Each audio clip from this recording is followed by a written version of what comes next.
Today, we're going to make our dolls a wreath. I use this Canadian pine stem that I found at my local craft store.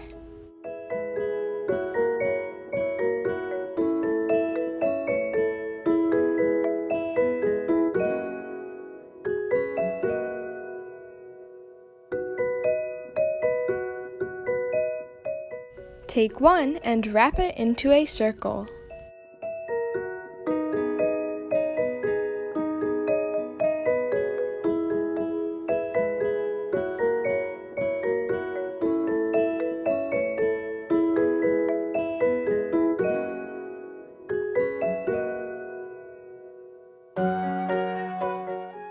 Wind more of those stems to have a thicker wreath.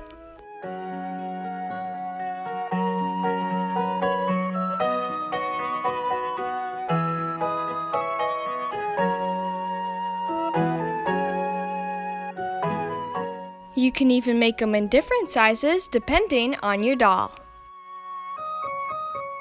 For embellishments, I took more pipe cleaners and a little bow I had and added it to my wreath,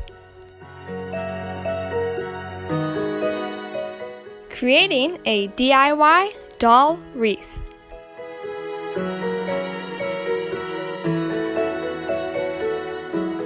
Make sure to subscribe and get crafting!